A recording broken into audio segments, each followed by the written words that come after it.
So then we are back with more understandings from the Renewed Covenant, from the Aramaic English translation of the scriptures. Some of these understandings are related with the Goyim's faith versus then the set apart people giving instructions.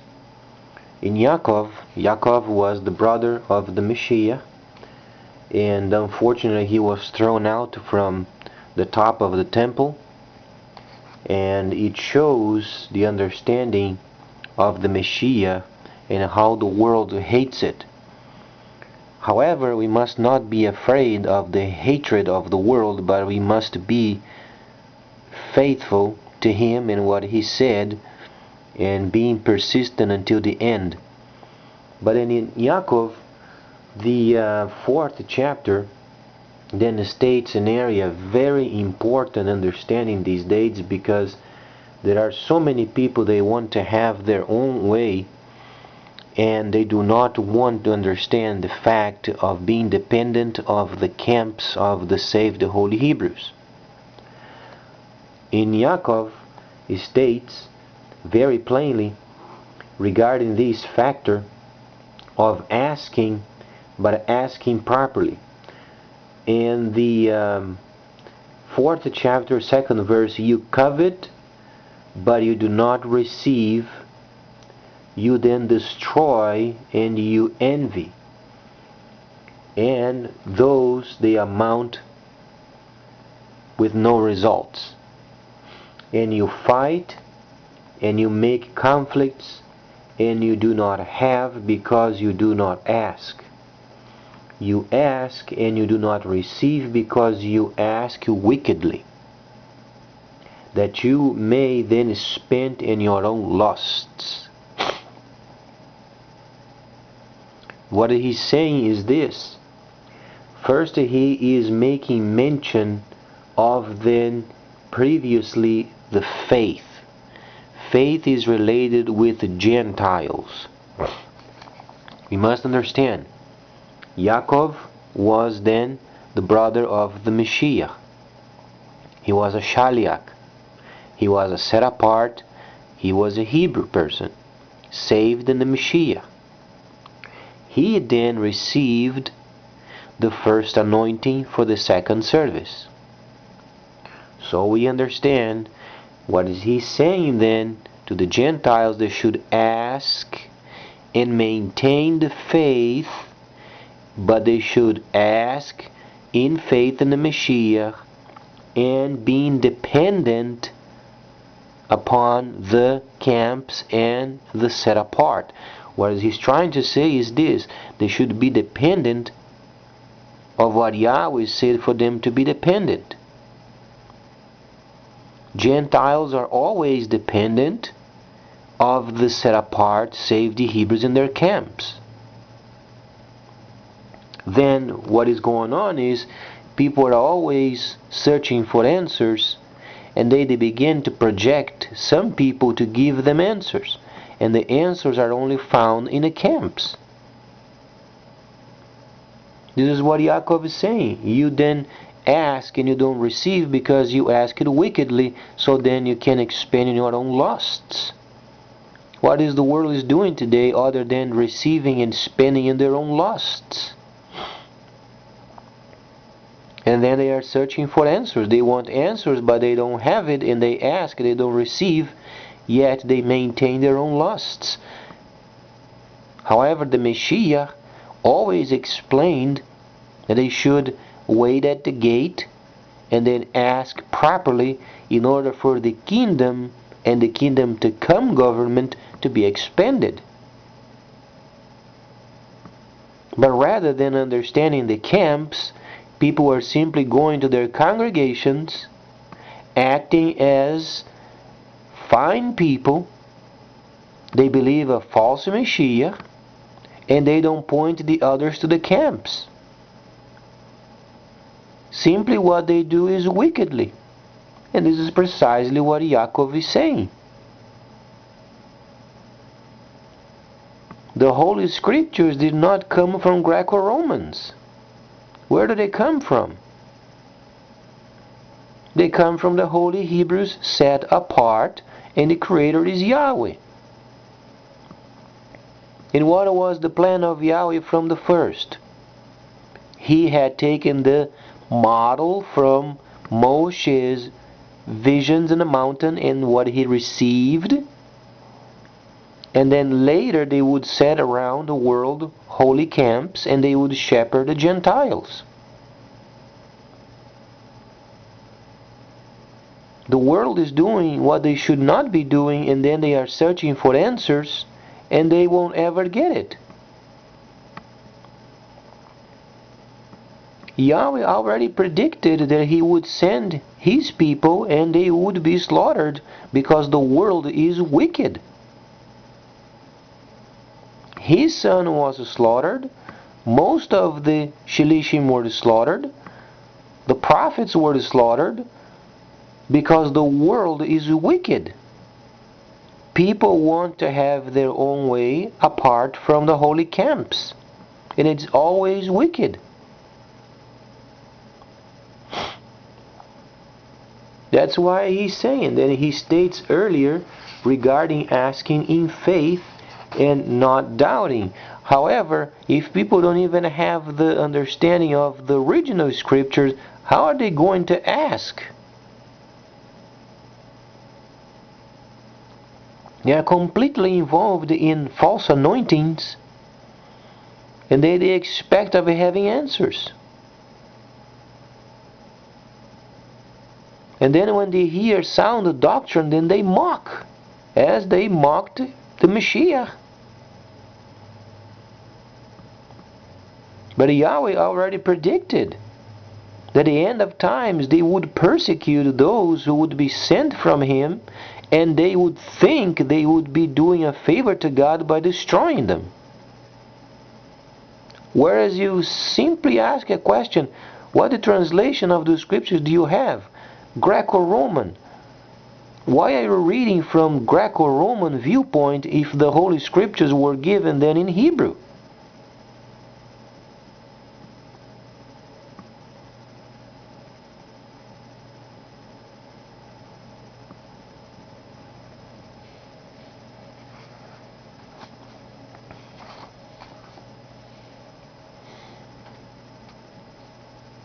Very sobering question.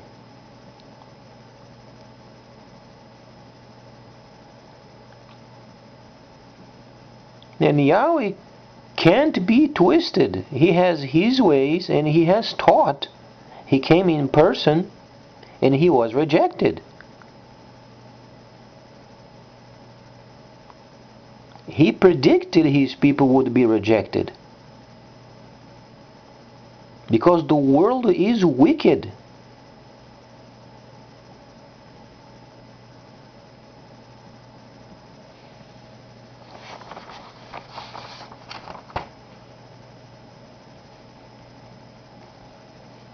Yahweh has set His holy camps as, in quote, beacons of light and truth to the Gentiles.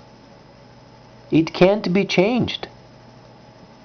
Only because this era that we are living in, it's an era of deceit predicted by Shaliach Shaul, it does not mean that the camps are not active in the whole understanding of the Hebraic scriptures. The world is swayed by false anointings, deceit, and lies. The only truth, and absolutely the truth, is found only in the holy camps of the holy Hebrews. There are no giftings outside of the camps. And those are in form of functions given from Ruach HaKodesh, given only to those who are from the Hebraic line, saved in the Mashiach. Do you want answers? Are you expecting answers from heaven? Wait at the gate. It was a design from the Creator, and He won't change it.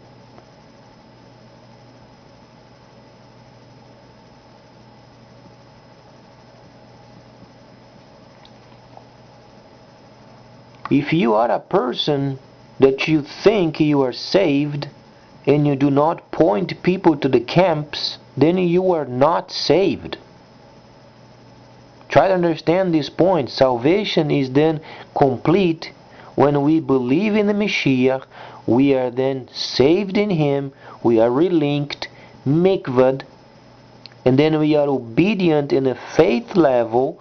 We were given the renewed covenant, and we point people to the camps. We encourage formation of camps. If we don't do this, we are not saved.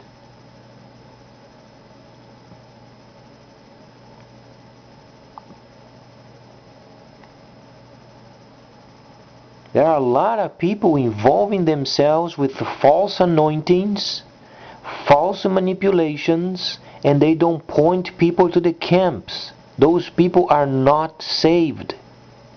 They may have an understanding of the Messiah, but they must go further. Yahweh had a plan of then going around the world, forming holy lands and shepherding the Gentiles. If in any part any person does not do this, then they are not saved, he or she.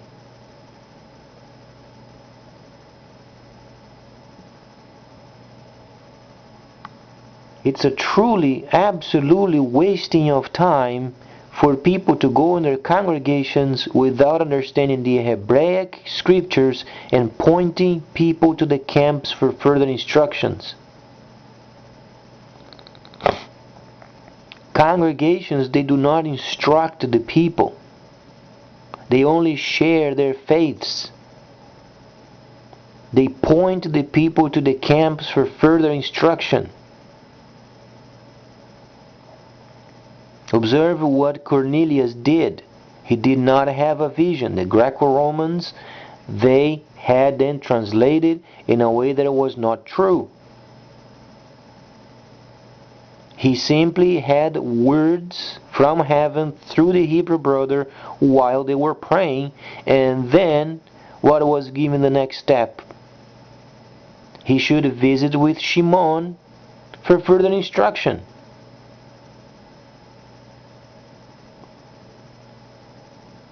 If you think you have some sort of a Mashiach understanding in yourselves, and then you don't point the people to the camps, forget it. You are not saved. I don't care if you are some sort of a minister or you're some sort of from family of pastors. Pastors never existed by the Hebraic understanding.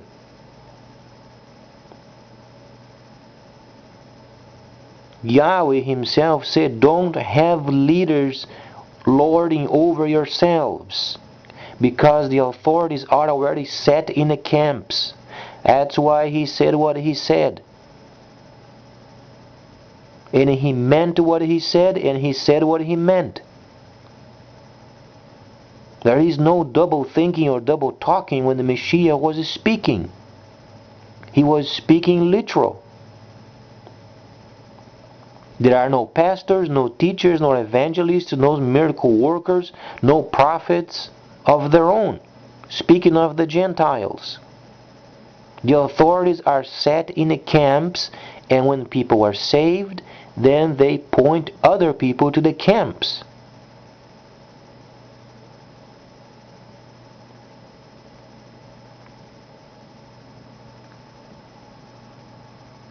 Some people, they have 40, 50, 60 years of some sort of a religious understanding, and then they don't understand the Hebraic viewpoint, they don't understand the true Mashiach, and then they are simply lost.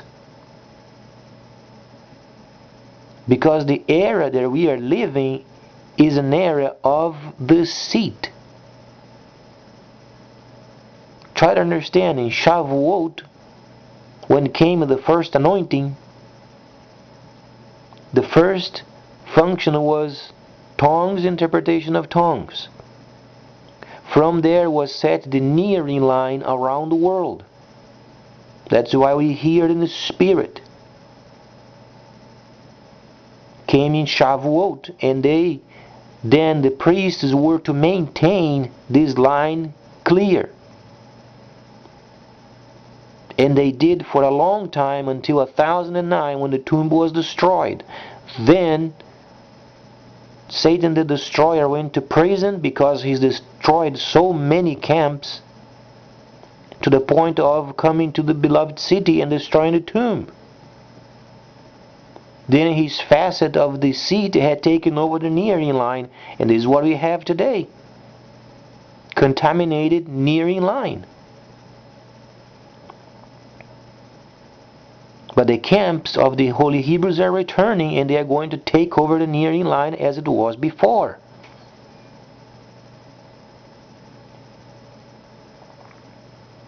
So either the people then they are helping Yahweh set up the holy camps as it was before, or they are against it for their own destruction.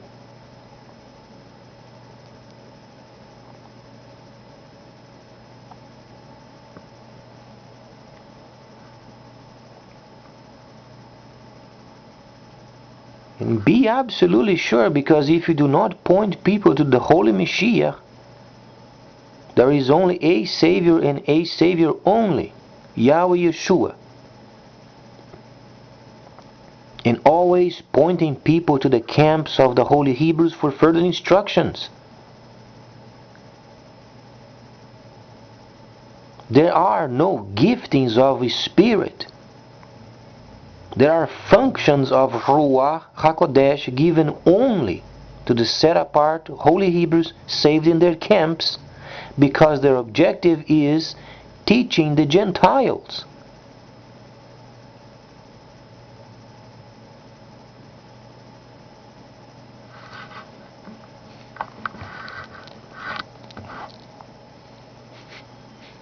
The president of our country is wrong, the politicians are wrong. They won't save you at the end. The Greco-Roman Savior, they won't save you at the end. The only person saving us is the Mashiach, and his name is Yahweh Yeshua.